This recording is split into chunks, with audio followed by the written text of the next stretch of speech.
Hey everyone, welcome to Matt Connarton Unleashed. I'm your host, Matt Connarton. I was John Hopwood there for a second. It's quite all right. So welcome everybody. And very excited, of course, tonight there is a Republican debate. I do so love the debates. It is Wednesday, October 28th, 2015, 2 p.m. Eastern Time if you're watching this live. And if you're watching it later, then it's whatever time it is that you're watching it. Because, a lot of people watch this later. I understand. 2 in the afternoon, some people have jobs or school or foolish things like that. Where are your priorities? You should be here with me. I need you. I can't save the world by myself. Probably can't save the world at all. What are you going to do? As evidenced by my new choice in graphic for the show. I am able to, this is unusual, but I've successfully connected with the internet using my MacBook here in the studio. I usually have a hard time with that. So that means that I can monitor the chat room at IPM Nation and, of course, my Facebook and Twitter feeds. So if people want to participate in the show, of course, if you're watching live, the phone number is right there on the screen. That's the best thing you can do to participate in the show. But if you would like to use some other means via social media, I do have access to that, and I can keep an eye on that as well. For those who don't know, we do have an active chat room at IPMNation.com. Just click the chat tab on the far right. And, of course, you can tweet me at Matt Connarton, as long as you can spell Connarton. Well, it's right on your screen there. And, of course, you can utilize the Matt Connarton Unleashed Facebook page, which I will keep an eye on as well during the show.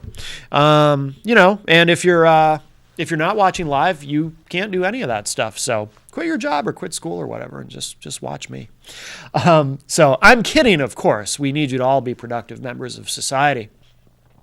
And a couple quick programming notes before we really get rolling. So last night on the radio edition of the show, which is, of course, 5 nights a week on IPM Nation 1, one of our 2 live channels on IPM Nation. My guest was Greg Moore from Americans for Prosperity. He's been on the show a few times. I've kind of lost count because he's not only been on this show, on both versions of the show, but he's also been on Gary's show. So, we've always had that sort of cross-pollination of guests, and so I lose track of how many times who has been on what show. So he might have been on my show a whole bunch of times or only a couple. I don't know. But I've had many conversations on the air with Greg, and he's always a great guest. So if you want to check that out, actually the archive of it is right on the homepage at IPMNation.com.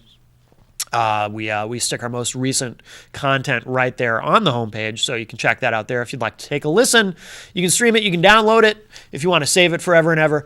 And tomorrow night, on the Thursday night edition of Matt Connarton Unleashed, our guest on the radio show, Jen and I will be talking with Nicholas Stenkamp, who is one of the hosts of a great show called Godless Liberty.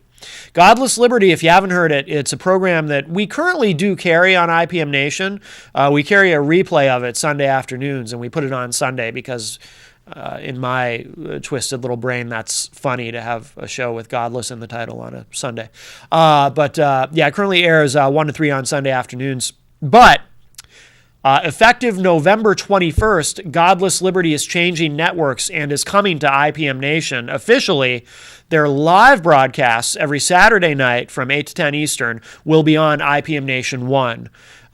So they're making the jump. They're currently on another online network, and they have decided that they would like to officially come to IPM Nation. And so, we'll still run the Sunday replay, but they will also be live every Saturday night. That starts November 21st. So tomorrow night on the radio show, Jen and I are going to talk with Nick, and we hope to get his co-host, Zachary Harrington, on the show at a future point. I want to talk to them separately, kind of get to know them each a little bit. So really excited about that. Godless Liberty, check it out. Like I said, we do currently carry the show already, just not live, but it's not for the easily offended. These guys, they as the name of the show implies, they are libertarian atheists, and they've got a little shock jock in them. Not going to lie, but I like that. I'm not easily offended when it comes to humor, and I like political incorrectness and things of that nature. And I forgot to mute my phone. But as I always say, they're offensive in all the right ways. They're very, very funny. So what else? What else is going on? We got a lot of new programming on IPM Nation now, actually. So if you haven't taken a look lately, please do. IPMNation.com. It's right there on your screen, folks. Let's get to some stuff. So tonight, of course, I'm very excited. Republican debate. I love the debates. Tonight's the CNBC debate. I think it's only 2 hours, this one, because I think, if I remember correctly, both Ben Carson and Donald Trump insisted they would only participate if the debate were 2 hours and not 3. If you remember the last one, I think it ended up being like 3 hours and 20 minutes. It was like a very long, epic movie. Ben Carson, I thought, was about to fall asleep by the end of the thing. And even Trump seemed to be out of gas. So everybody seemed tired. So tonight will only be 2 hours. I have to admit, as much as I love the debates, even I had kind of had enough by the time we got to the end of the last one. So I look forward to that. I'm not even sure what time it is tonight. I assume it probably starts at either 8 or 9 on CNBC. So, we'll have some debate analysis tomorrow night on the radio show. We won't be live tonight. On Wednesday nights on the radio edition, we just rerun the audio from today's TV edition. Wednesdays are super busy for me. There's something that popped up. I got a couple different directions I could go in here. Well, let's do this. So for those who don't know, Donald Trump is apparently going to be hosting Saturday Night Live, which is cool.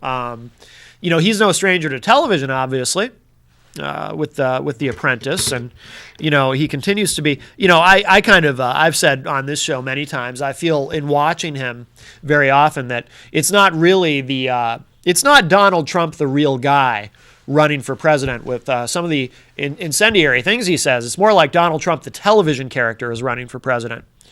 You can go back as recently as 2012 and find some self-contradictions in terms of his rhetoric back when he didn't speak quite so plainly, shall we say. So he's going to be hosting SNL on November 7th. And, growing up, I always loved seeing whether I got to see them first run or very often I got to see them in reruns. But politicians hosting SNL, always fun. Actually, I did get to see it live when I was a kid when, at that time, New York Mayor Ed Koch hosted, and that was great. I saw years later George McGovern, who's also, like Ed Koch, has passed away, but he was the 1972 Democratic nominee for the presidency. He hosted years later, and that was really, really entertaining. He was very good. Who else? Jesse Jackson in a pretty epic episode. In fact, one of the sketches he did, a game show called The Question is Moot, was well known among hardcore SNL fans as a classic sketch. I think we can safely put Donald Trump in that category now. I mean, he's the front runner for the Republican nomination, so I think we can call him a politician, much as he'll say, I'm not a politician, and he doesn't behave like a politician in some ways, though in some ways he does. So he's booked for November 7th to host SNL, and I think he'll probably do great. And to his credit, Trump has never been shy about making fun of himself. He does have a self-effacing sense of humor, certainly. So I think he'll do well. And by the way, if you're new to the show, I don't want to come off sounding like I'm a Trump supporter. I'm not. There are things I like about him and things I don't. As I often say, at the end of the day, I really don't believe in any of these people.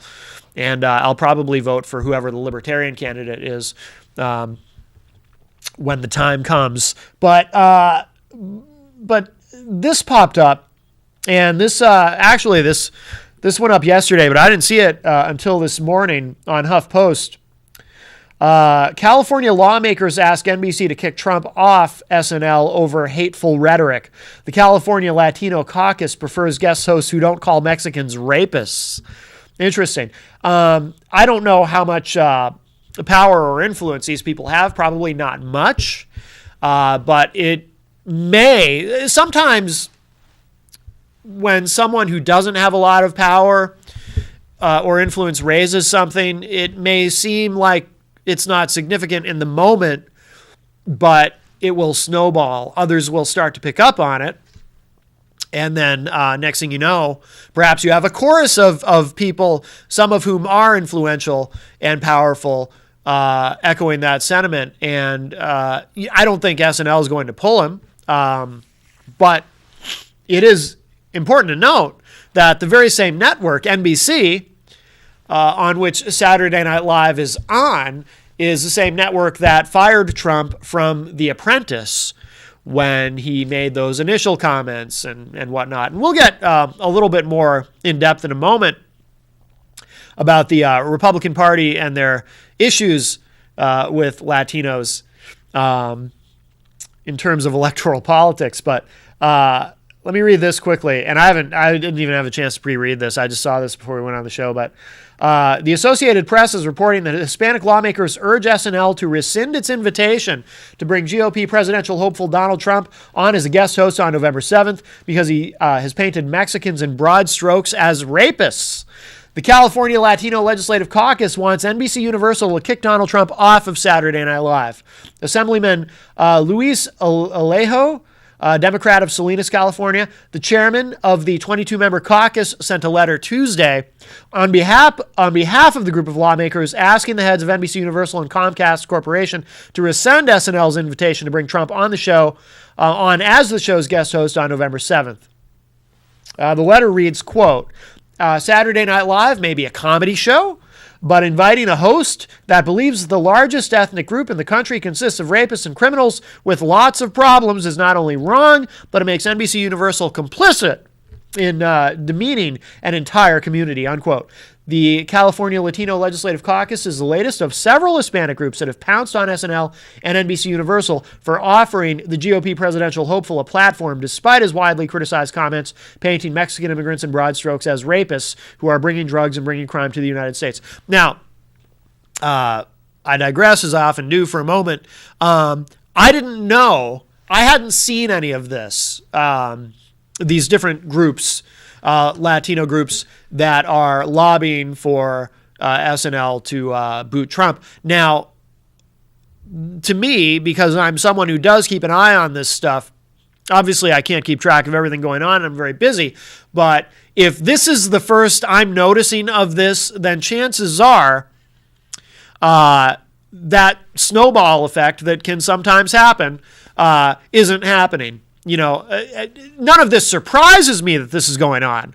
Of course, they're going to speak out against Trump, but it doesn't seem to be having much of a, unless it has a major sort of mainstream media effect where everyone's talking about it. Oh, all these people are angry about Trump on SNL and will they pull him? Or, until it reaches that point where it's in everybody's face, nothing's going to happen. At least I don't think so. But again, the inconsistency is interesting. It's the same network that pulled him from The Apprentice for that very thing.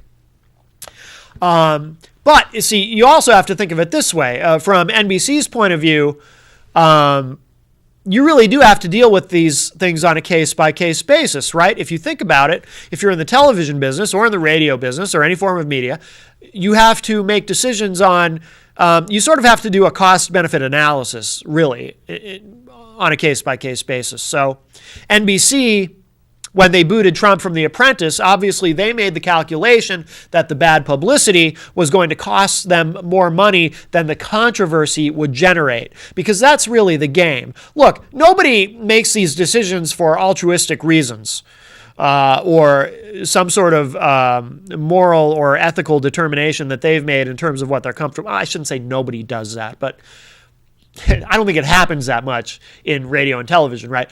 Ultimately, you have to make a calculated decision in terms of, does the potential benefit of the controversy, which generates attention, which generates ad revenue, or it can, does that outweigh, or is that less than the potential backlash and loss of revenue via advertisers booting? Like, for example, if advertisers, or if they decide to give themselves a boot, I should say, if they decide to bail. For example, what if it looks like November 7th, advertisers in mass are making the decision that they don't want to be a part of that particular episode of SNL because of Trump. So they say, we're not gonna do an ad buy for that episode of SNL because of Trump.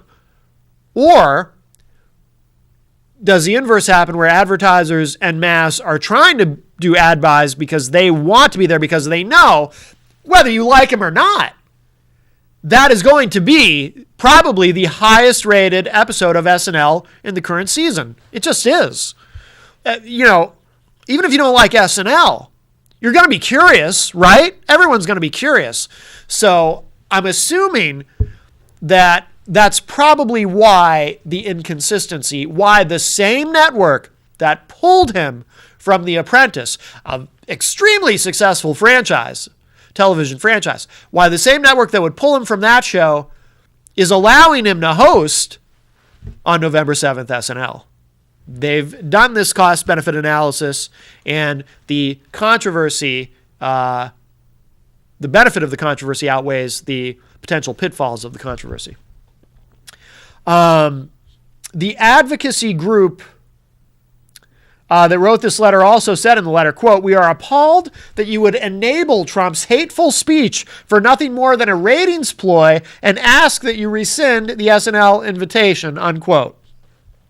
NBC Universal did not immediately respond to a call requesting comment on the California Latino Legislative Caucus letter, but the network has so far brushed off calls to cancel the invitation. Yeah, I don't think it's going to happen.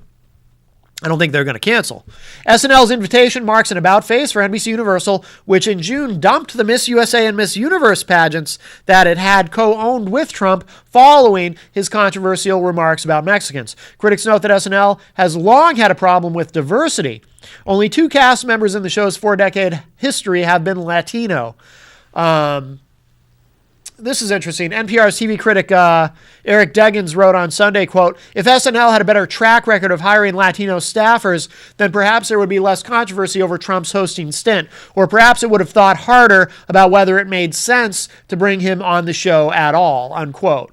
Of course, we live in this hyper politically correct world where everything is, let me put it this way. The worst motives are always assumed, right? So with their statement, I'm sorry, not with their statement, but the statement of the NPR critic who is condemning SNL for their alleged lack of diversity in terms of not having enough Latino cast members over the years. If basically what they're doing, and this is a ploy that everybody uses at some point or another in terms of politics and public relations and all of that, right? Marketing. Assume the worst motives always. I'm not saying I agree with that or that you should do that. I'm saying that's the tactic they use. So, in order to pressure them to dump Trump, let's assume the reason SNL, see this, and he doesn't come right out and say it in his comment, right? But this is the message. This is the underlying message that he wants you to receive. He's suggesting, subtly, but it's there, that the reason SNL is bringing on Trump, even though NBC had booted him before, is because they secretly don't like Latinos. They're racist. SNL is racist, and that's why they've only had a couple of Latino cast members over the years, and that's why they don't mind bringing Trump on, because they're racist. Now, is there any evidence to support that? No. Maybe they've only had a couple of Latino cast members on because it just happens that over the years, only a couple of Latinos who have auditioned made the cut and were funny enough to bring on. Unless you think that Saturday Night Live and other forms of television, we now need to subject them to affirmative action of some kind. Maybe only a couple of Latinos have ever even auditioned for SNL. I don't know. But unless you can present me with some empirical evidence to suggest that SNL has consciously avoided having Latino cast members, then I'm not biting. But that's the underlying message here. That again, they're sort of almost subliminally, subtly trying to suggest to you and using that, hoping that works to put pressure on SNL so that Lorne Michaels will go, oh no, people think we're racist now. Maybe we better dump Trump after all. That's the game they're playing to put on this pressure. And I hate that kind of stuff. And I'm not a big fan of political correctness. I And it certainly isn't, I know, and some people would demonize someone like me. People who aren't fans of political correctness get demonized, and people will call us racist. And no, there's nothing racist about me. I think racism is dumb. I think, no offense to any of you watching this show right now, if you happen to be racist, but personally, if you are racist or prejudiced or bigoted in any way, I think you're an idiot. I think you're stupid. I think racism is stupid. But again, it's part of that whole strategy. See, take someone who objects on some level to political correctness and the way it makes it difficult to conduct entertainment in some way, right? And then, but you have to apply this whole PC thing to everything. And it ultimately does more harm than good and causes larger problems than it could solve. And then you get called a racist. That's what happens. It's happened to me. I've been called that. Let's see. So then there's this other story. Now, I know it sounds like I'm totally just dumping on these Latino groups, right? But I'm not. Again, I don't like the strategy they're using to try to get Trump off of SNL as host on November 7th, and I'm critical of that. But that's not to suggest that they don't have a right to dislike Donald Trump or to be offended by him or to be offended by the Republican Party in the macro. Because I've been saying for years now that the Republican Party needs to find a way to reach out to Hispanics. And for those of you who may be watching who are Republicans, here's a hint for you. Reaching out to Hispanics does not include demonizing them, referring to them all as criminals, and running around talking about how much you want to deport them all. That's not reaching out to them. After the 2012 election, and this is why we're going to bring this back to Trump in a moment. After the 2012 election, the postmortem of Romney's loss to Obama was that, I saw all these talking heads, all these Republican political strategists on cable television and hearing them on radio shows talking about how clearly we need to find a way to reach out to Latinos, to the Hispanics in this country who are actively voting because all we do is drive them away.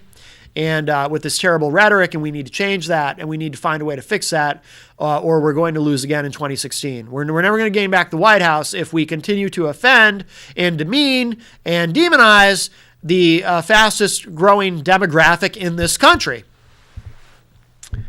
And there was a lot of that talk, and that lasted a short time, and then everyone just kind of forgot about it. And it's right back to the same old thing where, Trump himself, he talks about, I don't know how he's going to do it. He talks about as soon as he gets into office, he's going to work on deporting everybody who's not supposed to be here, which I'm sorry, but if you honestly believe that that's even possible, then you're living in fantasy world. You might as well also be working on adopting a unicorn and getting ready to colonize Jupiter. If you think that we're going to actually round up 11 million people and send them home. And you're also not a particularly pragmatic or practical individual if you feel that way, because ask yourself, is that really what you want law enforcement in this country to be doing? Bad enough we're so busy locking people up for no victim, low-level drug offenses in this country, and that's why our prisons are so full. Now you also want to law enforcement to focus more heavily on this? I would like law enforcement to focus on solving actual crime. Things like murders, rapes, burglaries, muggings, auto theft, what have you. Any number of things. Actual crime where there's an actual victim. And of course, there are those of you that would say, well, these people come in America illegally and that's a crime and we're the victims and all this. So put that aside for now. I don't agree with that, but put that aside for the moment. So we're now in a place where you have all these Republican candidates who they're continuing on with that rhetoric. Even Marco Rubio, who at one point was pro-immigration reform, when it became politically untenable for him to maintain that position, he gave up on it. No courage, no political courage there. The only person I see currently on the Republican stage who has showed any real political courage on this particular issue is Jeb Bush, who, to his credit, and I'm not a big fan of Jeb, I'm not a fan of any of these people. Out of the whole gang currently we see on the Republican side, John Kasich is personally the one I find the least repulsive, but I don't like any of these people. And by the way, I don't like any of the Democrats either. Like I said, I'm probably just going to vote for whoever the Libertarian candidate is on Election Day, ultimately. But so you have a stage full when you look at the debate tonight. So, you'll have a stage full of people who are really actively trying to come off as anti-immigration as possible. And I get why they do it. You got to appeal to the base of the party. You got to mobilize and energize them and make them happy. And the Tea Partiers and all of them in order to get to the nomination. And then once you have the nomination, you try to appear somewhat less frightening to the general populace. So hopefully enough independents will vote for you so you can take back the White House for your party. I get it, but it's going to be a problem because, like I said, Jeb Bush, he is stuck to his pro-immigration reform position, which may be part of his struggle, by the way. When you've got one candidate calling undocumented immigrants rapists, and you've got another candidate who is pro-immigration reform, yes, the base, the hardcore conservatives of the party are going to go with the guy who calls them all rapists. We know this. And if you try to explain to them what's wrong with that, they won't understand it, and I accept that that's the reality. But Jeb is stuck to his guns on this. Here's the problem, though, that these people have. They didn't learn anything from 2012, because once you get to the general election, you need the math has been proven. It was proven in 2012. It was proven before the 2012 election when Mitt Romney, the Republican nominee in 2012, it was a Hail Mary pass. He went on, I get the two mixed up. I forget if it's Telemundo or Univision, but he went on one of those two networks in Mexico, which of course they're also carried in the U.S. on various cable outlets. And he went, it was one of the most unintentionally hilarious campaign moments I've ever seen. If you've never seen it, I'm sure it's on YouTube. He's orange. He clearly either spent much too much time in a tanning booth or the tan looked fake. I think he used some tan in a can because he was trying to look Hispanic, obviously, to appeal to these people visually. And he literally is orange in the video where he's on, I think it was Univision, being interviewed. And it worked in this sense because I understand, his dad was from Mexico and whatnot, or his grandfather. I think it was his grandfather. So, he did look sort of mildly Hispanic, I guess, but it was funny because he looked so just orange. But anyway, so they had figured it out. Obviously it was too little too late, but because it was in the last weeks of the campaign when they pulled this little stunt where the orange Mitt Romney goes on, this Hispanic oriented network and tries to appeal to Hispanics. George W. Bush got away with it because, he speaks Spanish, which is weird in a way that someone like George W. Bush, who doesn't seem all that bright in a lot of ways, not the most, what's the polite way of saying it, talking about him specifically? He's not intellectually curious, and yet he's bilingual. I don't know if he's fluent in Spanish. I think he is, which is impressive to me. I took 3 years of Spanish. I don't remember any of it, except the really important words like taco, burrito, words dear to my heart or my stomach. So they figured it out, but it was too late. But now everyone's already forgotten about it. And what are they going to do? Whoever the Republican nominee is. Well, actually, if it's Jeb, see, that's the thing. If Jeb can find a way to still win this nomination, which is rapidly slipping away from him. He's in some polls, he's in single digits. He already seems like he's toast.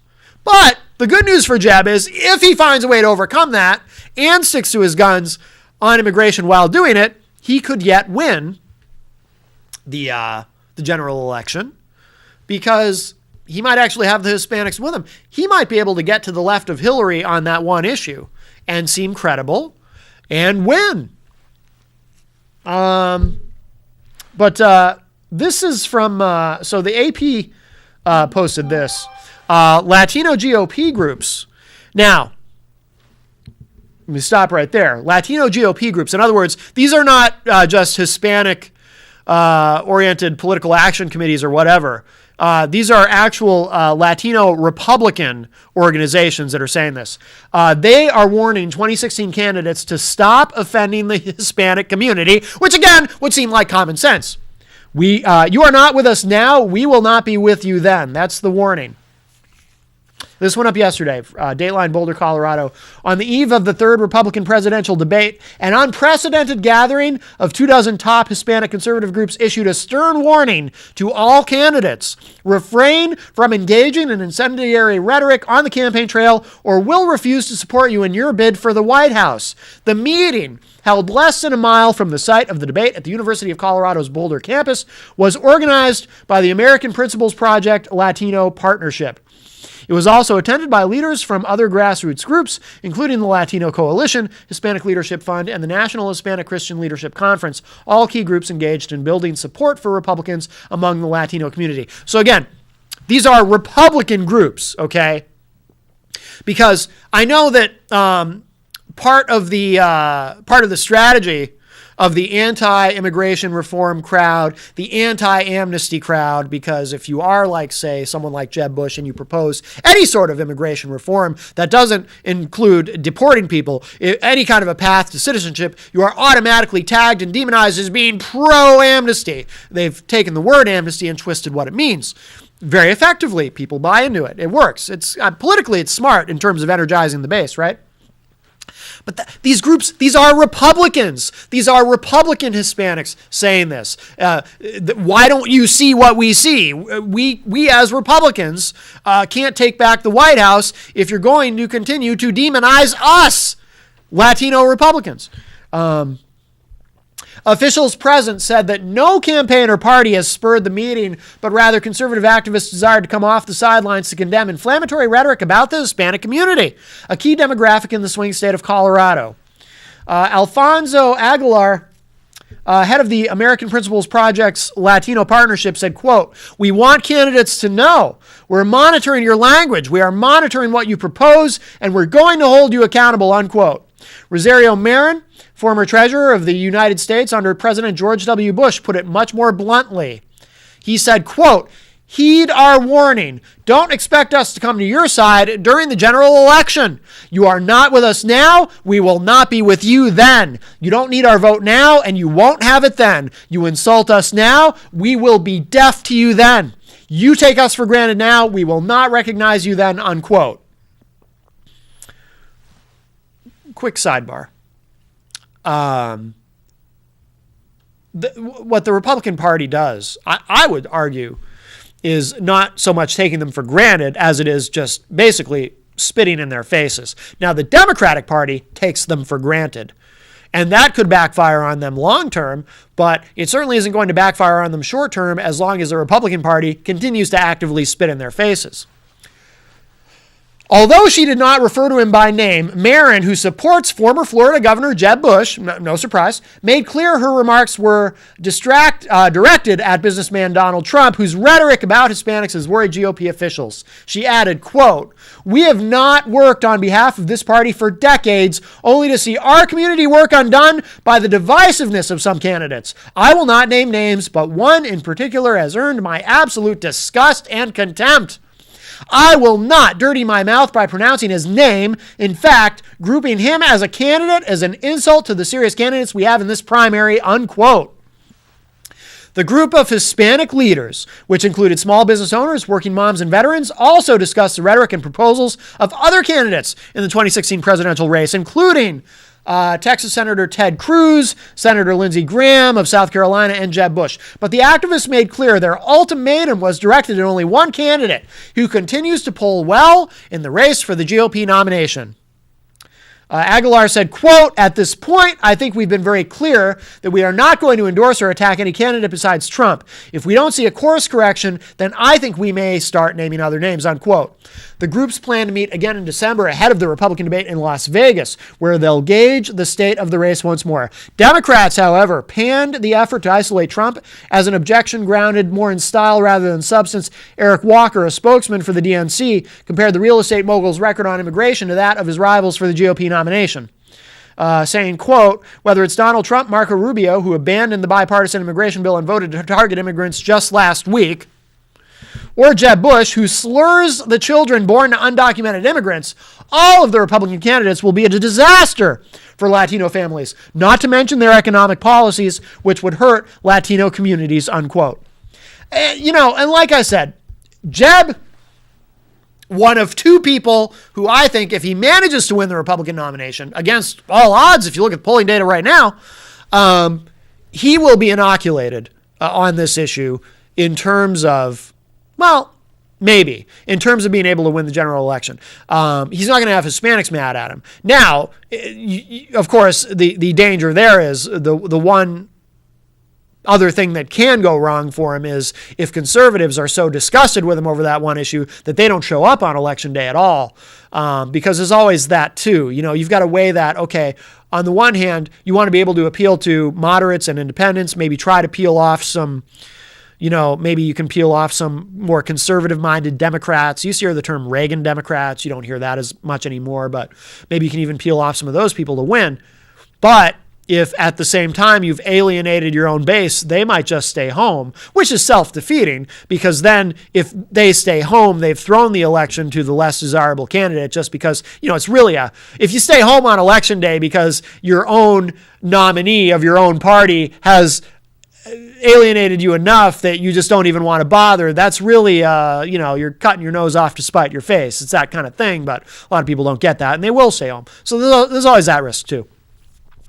But the other guy who may have a shot in that same scenario is Marco Rubio. Now, Rubio, again, gutless on immigration reform. He was all for it until it became politically untenable. He said, "I'm going to run for president." I assume this was a thought process. I'm not in his brain, but he said, "I'm going to run for president, and, I can't be pro-immigration reform or pro-immigration at all, really, and get conservatives behind me, so I'm going to walk away from this." But the one chance, and this might be his calculation in all of this, he is of Cuban descent. So maybe he's banking on that. As a Cuban American, potentially he thinks that will inoculate him. I don't think it's going to. I don't think it's going to work. And I think the Republican Party has been just stupid on this. Well, and I disagree with the basic position anyway. But so, that's where we are. Now, speaking of Jeb, Jeb said something interesting where, Jeb and Hillary are very similar to me in this regard. I kind of think of them both as the same way. Not only are they sort of the, they both have that pedigree, if you want to use that word, that sort of thing about, well, maybe it's their turn if you believe that we should have political dynasties in this country, if you believe that, which I don't think most people do, but that's what ends up happening anyway. So, Bush versus Clinton, we already saw it in 92. It makes sense that we'd see a different Bush versus a different Clinton now. It seems to be where that might be headed if Jeb can fight off Trump. But I also think of them as the same, Jeb and Hillary, in that they're both they come across very guarded in the sense that they're both very careful about what they say. They both really kind of generally stick to talking points. And Hillary, Chris Matthews recently had made an observation about Hillary Clinton that was a few months ago actually, that most politicians, including Hillary's husband Bill, they try to engage you in a way where you feel like they're trying to engage you. Bill Clinton and his infamous, I feel your pain, when he was running in '92 and that kind of thing. And they really try to connect it with you in that way. But Hillary has this weird thing where it feels like she's actively trying to keep you at arm's length. Like she actively does not want you to see the real her. Most politicians want you to at least feel like, whether it's genuine or just a facade, they at least want you to feel. They want to create the perception of this sort of manufactured connection so that you'll support them. Whereas Hillary doesn't seem interested in that. She doesn't care if you know her as a person. She would prefer to keep you at a little bit of a distance. I perceive Jeb as the same way. I think Chris Matthews' assessment of Hillary was spot on. He was the first one I'd ever heard really articulate it that way. And he said it better than I did. I'm paraphrasing. And the way he said it, he really nailed it. But I would apply the same thing to Jeb. Jeb, to me, seems the same. And Jeb, by the way, he self-identifies as an introvert. Not that introvert means what people literally think it means, but or what a lot of people misunderstand introvert to mean. But I feel the same thing from him. But he kind of let his guard down and really kind of spoke some. I guess he spoke some truth. I mean, it seems like he was having a real honest moment when he said this. This is from the Washington Post, and Chris Cillizza writes this. Jeb Bush isn't running so joyfully anymore. Once the presumptive Republican frontrunner, Jeb Bush is now falling behind candidates like Trump and Ben Carson. Jeb Bush, the man who once pledged famously that he would run for president joyfully, had this to say on the campaign trail in South Carolina on Sunday. Now, this is what he said in front of a bunch of donors. He said this. If this election is about how we're going to fight to get nothing done, then I don't want anything. I don't want any part of it. I don't want to be elected president to sit around and see gridlock just become so dominant that people literally are in decline in their lives. That is not my motivation. I've got a lot of really cool things I could do other than sit around being miserable, listening to people demonize me and feeling compelled to demonize them. That is a joke. Elect Trump if you want that. Now, the people he was in front of, and I'm not going to read the whole article. It's on WashingtonPost.com if you want to check it out. But here's what's interesting. So the people he said this in front of, they applauded him. They seem to respond favorably to him. But he's in a room full of supporters anyway. So maybe they would have responded favorably to anything he said. I don't know. But it did seem like an unusually human moment for Jeb. Really kind of letting his guard down, it would seem, and saying, look, this is how I'm really feeling. I'm frustrated. I'm mad.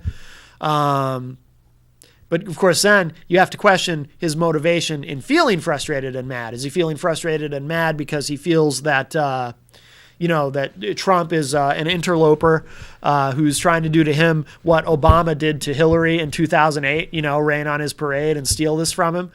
Is it that, it's supposed to be, he thinks it's supposed to be his turn and this outsider is coming in? I mean, the parallel is striking if you think about it. The Obama-Hillary dynamic in 2008 and the Jeb-Trump dynamic in going into 2016. It's really kind of a similar thing. It's supposed to be Jeb's turn, right? Just like it was supposed to be Hillary's turn in 2008. This is supposed to be Jeb's turn. Not necessarily to be president, but to be the nominee, certainly, right? And somebody's coming in and stealing the show, and he's frustrated. You can even parallel it to some of the things that happened during the Hillary campaign in 2008. Remember Hillary? Right here in New Hampshire. At a campaign event right before the primary, she broke down crying a little bit. And by the way, a lot of people who don't like Hillary, and I don't like Hillary, but a lot of people who don't like Hillary, a lot of Republicans, have been very critical, were at the time and are still today very critical of that moment because they think it was a manufactured thing to try to humanize Hillary in front of everybody because people thought she was too cold and that's why she wasn't getting support. So she sort of started crying and got emotional, talking about how much she loves this country and doesn't want to see us backsliding and all that. And at that event, if you've never seen the clip, it's the only time I've ever seen her cry in public. I'm sure it's on YouTube if you want to check it out. But her detractors will often say, wow, I can't believe people fell for that. That was so obviously staged, and it was done to help her win the primary and fight off Obama. I've always felt that, no, that was a genuine moment. I think the tears were real. Now, it was genuine in that regard, not genuine in the sense that I don't think she was crying because, I just love this country so much and I don't want to see us backslide. And I think what was really going on in her brain at that moment was she realized, because when that happened, it was at the same time that Obama and the media were beginning to recognize Obama as a truly legitimate threat.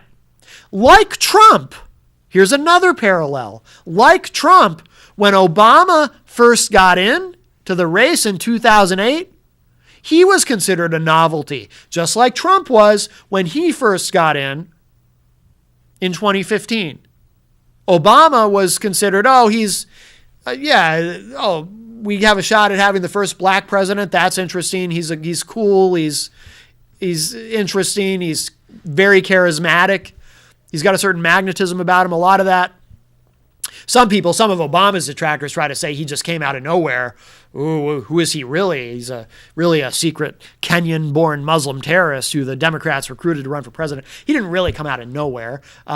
He first rose to fame on the national stage politically in 2004 when he gave that incredible, it's known, many refer to it as the red state, blue state speech that he gave at the Democratic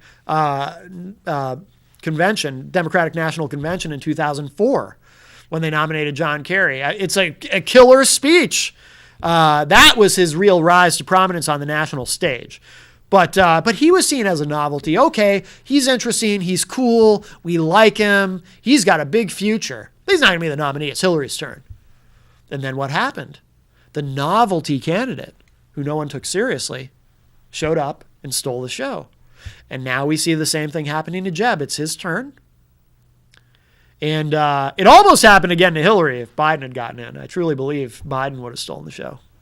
No, I think she's going to be the nominee. I don't think it's going to be Bernie Sanders. That's fun watching him give her a hard time.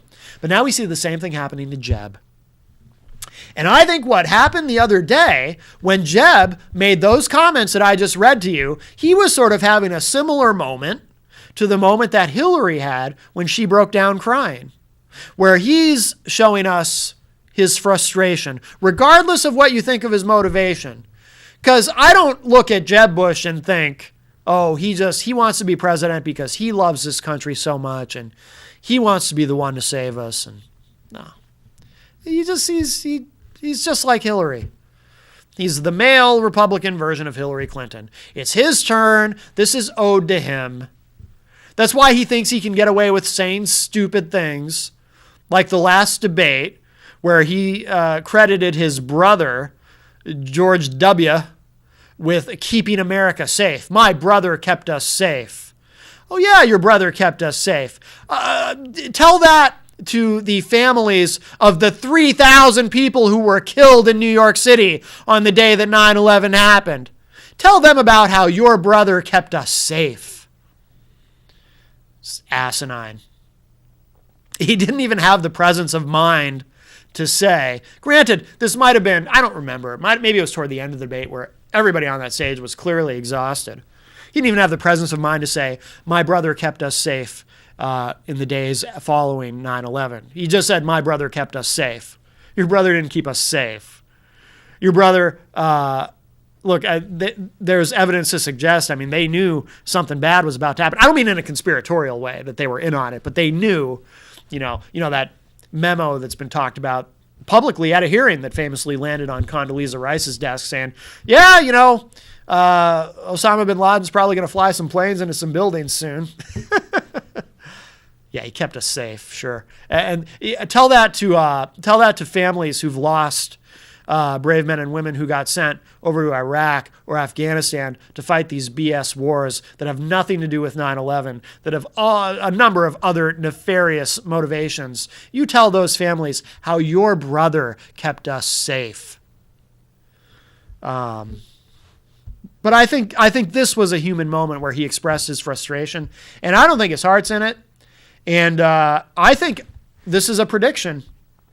If it doesn't go well for him tonight at that CNBC debate, and his poll numbers continue to diminish, and Trump's numbers continue to rise, I think he's cooked.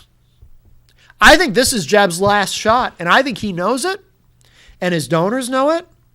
And speaking of his donors, forget the constituents for a moment, the voters. We ultimately, in the grand scheme of things, we don't really count anyway, right? Because it's the donors who really run everything. That's why they're donors. They're who these people really work for, right? How is it taken by these people who are either donating money to you or who are prospective donors who you're trying to get to donate to you, who you're trying to get to believe in you? Because look, ultimately it's all a business, right? You don't want to waste your money on someone who can't win. You want to put your money behind someone who's actually going to win. Otherwise you lose your investment. You don't get anything for your money. How are they supposed to take that? If you're Jeb and you're sitting there going, clearly signaling that, we get the message, right? Just like I believe the message from Hillary was, I'm about to lose in 2008 when she cried. I'm about to lose this thing. The cool black guy from Illinois is stealing this from me, and I'm wrecked about it. The message from Jeb is, a lot of my own party is going with Trump, and I feel betrayed, and I don't want to do this. I just want to take my ball and go home. That's the message from Jeb, and he's saying this in front of donors. So it's almost like he's trying to sabotage himself, unless he just really did have a genuine human moment where he slipped and actually said what he was thinking and feeling. And then, so over the course of this, while this is happening, in comes the cavalry. And they have this meeting. Jeb and George W. have this meeting together with donors on the 26th. And they're talking about, W is talking to these people, and he's we're almost out of time, so I'm not going to read this whole thing, but he's trying to pitch his brother. He's trying to sell these people on his brother. And meanwhile, you've got a Republican Party in the macro in this country who really isn't that fond of George W. Bush.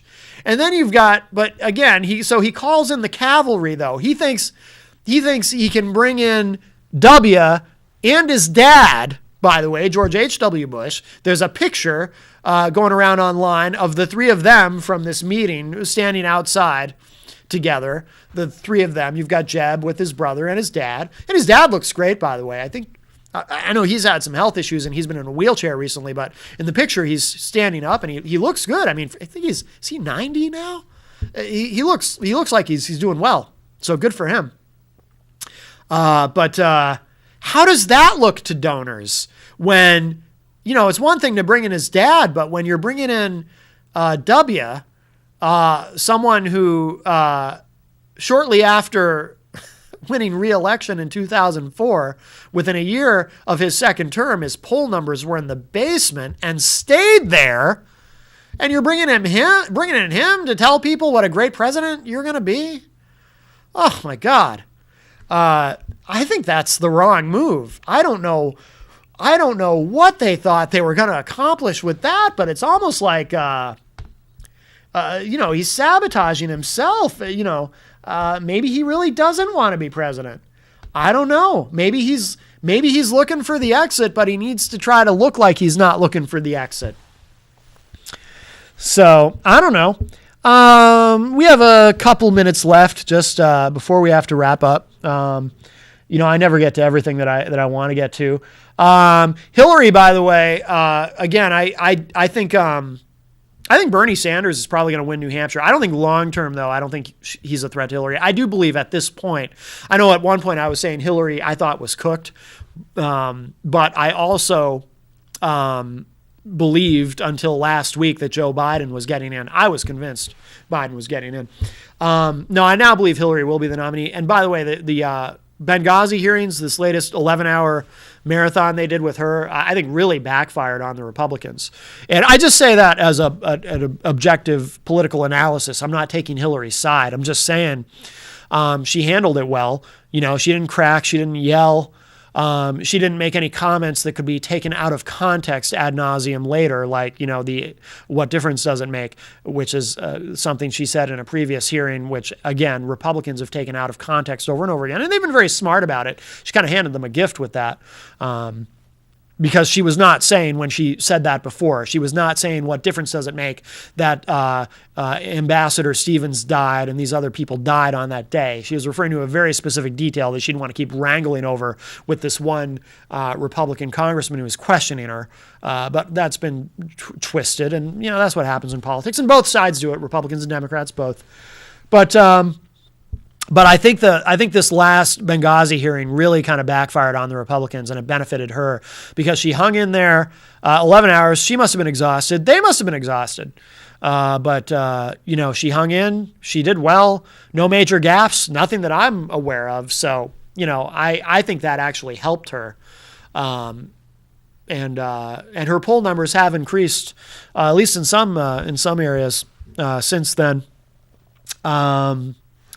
There's, by the way, last night on the show with when we had Greg Moore on the radio show, I talked about the Republicans under Boehner successfully repealed a provision of Obamacare that they don't like, thus actually reforming Obamacare instead of repealing and replacing it with nothing.